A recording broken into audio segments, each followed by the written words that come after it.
Hello, and welcome to S&C Critical Insights. I'm Jim Bromley, co-head of the firm's Global Restructuring practice. Joining me is Andy Dietderich, who co-heads the firm's Global Restructuring practice with me, and also serves as co-head of the firm's Greater Finance and Restructuring Group. Today, we share our thoughts on board fiduciary duty conversations since the COVID-19 crisis, including strategies for directors to continue taking careful risks when confronting the zone of insolvency. While the pandemic has changed business planning discussions, fiduciary duties of care, loyalty, and good faith remain constant, and boards can still swing for the fences. So, Andy, we've been in a lot of board meetings over the past couple of weeks. And seems like they're never ending. What are the main topics that boards are dealing with at the moment, strategies that they're considering, and fears that they're facing? Yeah, Jim. So, as you know, well as I do, we've been giving a lot of fiduciary duty talks to boards.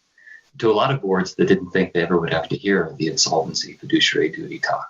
And that's always an interesting conversation with directors, because the 8 or 9 years, 10 years since the last financial crisis, or the end of the last financial crisis, has seen a lot of innovation in Delaware law about director duties and insolvency. And we still see, as we come into these situations, a lot of misunderstandings, right? We see those letters from creditors that say you owe a fiduciary duty to your creditors. And we see directors and others who worry about being in the quote zone of insolvency and how their duties change in that respect. And as you know, the most important thing to remember for a Delaware corporation that is in financial distress is there are no new fiduciary duties at all. That the same fiduciary duties that have always applied to the company continue to apply. The duty of care, the duty of loyalty, the duty of good faith. And that's sometimes surprising advice, because people freeze up and they think, we're in this situation, we can't take risk anymore. We need to shut down. And, it's very important to be able to put a board of directors in a position where they can take risk, the same risk they could always take it. You had a nice phrase once when we were on the phone the other day that I remember, where the basic premise of Delaware corporate law is that the board of directors can swing for the fences. And you can still swing for the fences even in this zone of insolvency, as long as you do so carefully.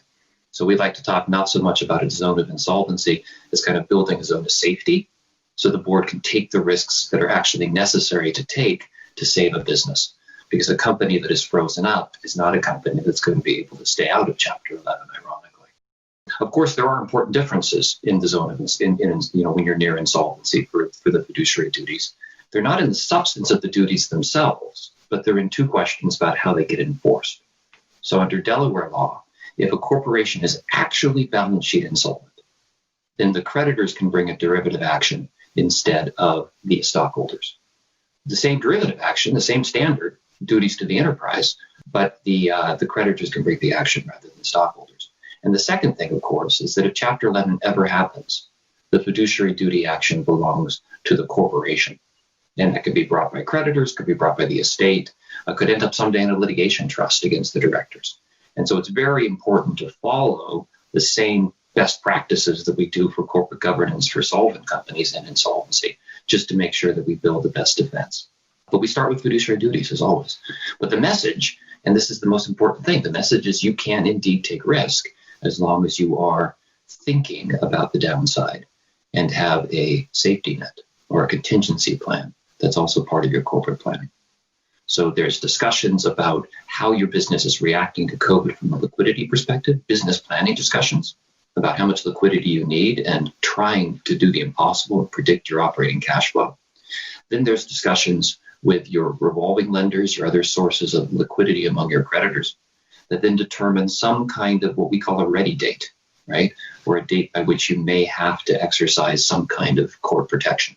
Those discussions can keep extending that ready date again and again and again, but establishing that ready date is very important. And then once you have that ready date established, there's a contingency planning process that puts the company in a position where if it needs to, it can then use Chapter 11. But no company ever makes a decision to file for Chapter 11 until the very last moment. So the parallel processing of this exercise is very important. But the upshot for a board is your duties are the same. They go to the enterprise, perhaps not to stockholders, but they're the same duties. You can really take risk. You can make judgments about equity versus debt versus liquidity, as you think in good faith is in the best interest of the company, as long as you have some kind of a safety net for the worst case scenario when you run out of money.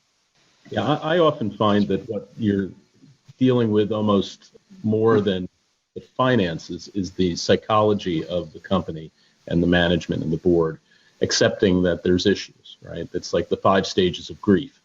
The first is denial. And so when the restructuring lawyers walk in the room at first, the initial reaction is leave the room. And we don't want to talk about it. And you've got to go through bargaining and until you get to acceptance, right? I think it's important that we bring the boards to that point where they recognize that having contingency planning isn't a bad thing. Indeed, it's a critical thing.